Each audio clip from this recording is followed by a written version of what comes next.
guys, good evening. This is Paltarason TV.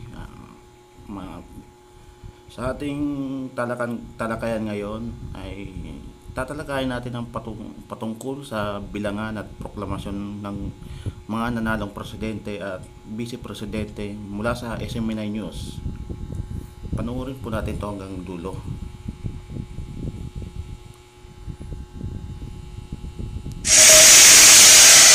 Is SMNI News Channel. Truth that matters. Hindi mahadlangan ang bilangan at proklamasyon ng nanalong presidente sa susunod na linggo. Ayon sa isang election expert, dagdag pa nito na paninindigan ng Kongreso ang kanilang constitutional authority para magproklama. Si Jason Rubrico magbabalita live. Jason, magandang gabi.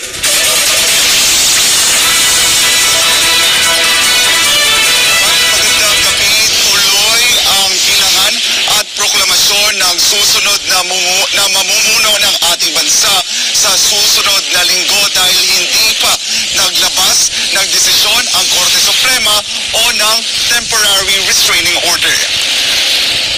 Ng ating Sa isang eksklusibong interview ng SMNI News, sinabi ni dating Justice Secretary at Election Lawyer Attorney Alberto Agra na walang magiging hadlang sa vote canvassing at proklamasyon ng susunod na Pangulo at pangalawang Pangulo. Paliwanag ni Agra na base sa inilabas na order ng Korte Suprema kahapon, pinapakomento lang ang kampo ni Presumptive President Bongbong Marcos, ang COMELEC at ang Kongreso ukol sa petisyon sa loob ng 15 araw na inihain. At walang naging statement sa desisyon ng Supreme Court na mag-issue ng temporary restraining order sa gagawing pag-canvass ng mga resulta next week ng ating Congress in joint session. Kaya based on itong lumabas na order from the Supreme Court, mukhang tuloy-tuloy ang pag-canvass at tuloy-tuloy ang proklamasyon at walang magiging hadlang maliban na lamang kung mag-utos ang Supreme Court maglabas ng ibang kautusan. No? Dagdag pa ni Agra na pinanindigan ng Kongreso ang kanilang otoridad at dahil dito malabong magkaroon ng constitutional crisis. Paninindigan ng ating Kongreso ang kanilang constitutional authority para magproklama at para maiwasan siguro yung constitutional crisis. Pero so buti na lamang at hindi aabot doon dahil wala ngang restraining order inisyo ang ating kataas-taasang hukuman. Sa tanong kung uusad pa ang mga inihaing petisyon, sinabi ni Agra na hindi ito mababaliwala. Aniya, kahit na iproklama na si Presumptive President Bongbong Marcos, ay uusad ang dalawang petisyon at maglalabas ng desisyon ang Korte Suprema. Anong pwedeng desisyon ng Supreme Court? Number one, they will dismiss the case. No? Number two, they will affirm the resolutions of the COMELEC Division and the COMELEC and Bank finding our presumptive president as qualified and eligible. Kung sakali mang magiging desisyon ng Supreme Court ay ikansela ang COC ni Ginoong Marcos, then ang tanong, sino ang papalit sa kanya? Ang papalit pa sa kanya yung second placer, which is the Vice President, or ang papalit ba sa kanya ay ang ating ang ipoproklamang Vice President si Mayor Sara. Kaya lalaman yan ang magiging laman ng desisyon ng ating Supreme Court kung sakaling ikakansela nila ang COC ni former Senator, now presumptive President Marcos. Nauna na rin sinabi ni Senate President Vicente Sota III sa kanyang Twitter post na may constitutional duty ang Kongreso na umupo bilang National Board of Canvassers. Aniya, may susundin din silang timeline para sa susunod na Kongreso. Nagdag ni Soto na ang konstitusyon ay hindi maaaring maamyandahan ng isang temporary restraining order. Sa gitna ng nasabing issue, patuloy ang paghahanda sa Kamara kung saan gagawin ang canvassing. So ayun mga kabayan na napanood nyo naman excuse me po, ang kabuuan ng ng balitang ito. Ba, galing po to base po ito galing po ito sa sa isang senador na isa ring abogado at mula po ito sa kabilang partido o itong mga dilawan. Ito po ay si Senator Franklin Drilon na mismo po ang may sabi na wala pong jurisdiction ng Supreme Court para magbigay ng temporary restraining order sa Kongreso dahil wala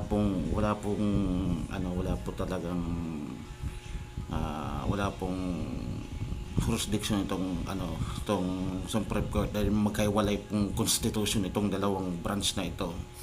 At base na rin po sa mga mga petisyon nitong mga petitioners ay pawang po ito ay puro mga taga-kabilang